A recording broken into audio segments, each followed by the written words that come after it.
PTI को बल्ले का इंतखाबी निशान वापस करने का फैसला चैलेंज। इलेक्शन कमीशन ने सुप्रीम कोर्ट में अपील दायर कर दी। इसी हवाले से मज़ीद तफसीलात जान लेते हैं। जुल्करनैन इकबाल हमारे साथ मौजूद हैं। जी जुल्करनैन, बताइएगा, पीटीआई को बल्ले का इंतखाबी निशान वापस करने का फैसला चैलेंज कर दिया गया है, मज़ीद क्या अपडेट्स हैं? देखिए, इलेक्शन कमीशन की जानिब से पेशावर हाई कोर्ट का फैसला चैलेंज किया गया है और अपील दायर कर दी गई है इलेक्शन कमीशन की जानिब से सुप्रीम कोर्ट ऑफ पाकिस्तान में, जिसमें मौक़िफ़ इख्तियार किया गया है कि इलेक्शन एक्ट के तहत इलेक्शन कमीशन ऑफ पाकिस्तान सियासी जमातों के रेगुलेटर का काम करता है और इलेक्शन कमीशन का इख्तियार है कि वो किसी भी सियासी जमात के इंतखाबात के ऊपर जायजा ले सके, उसका कि वो दुरुस्त अंदाज में और पार्टी आइन के मुताबिक हुआ या नहीं। उसी इख्तियार को इस्तेमाल करते हुए इलेक्शन कमीशन ने तहरीक इंसाफ के इंतखाबात को कलअदम करार दिया और बल्ले का इंतखाबी निशान वापस लिया था।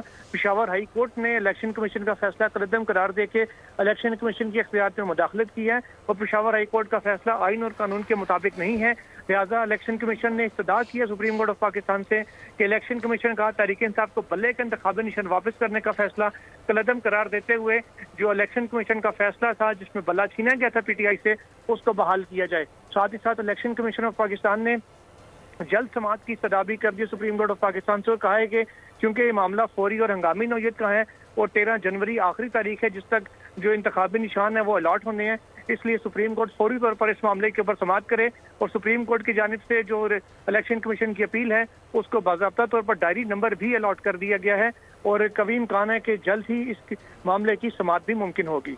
जी बिल्कुल, पीटीआई को बल्ले का इंतखाबी निशान वापस करने का फैसला चैलेंज कर दिया गया है और इलेक्शन कमीशन ने सुप्रीम कोर्ट में अपील दायर कर दी है। जुल्करनैन इकबाल हमारे साथ मौजूद थे, बहुत शुक्रिया। सब्सक्राइब करें और बेल दबाएं ताकि कोई खबर रह न जाए।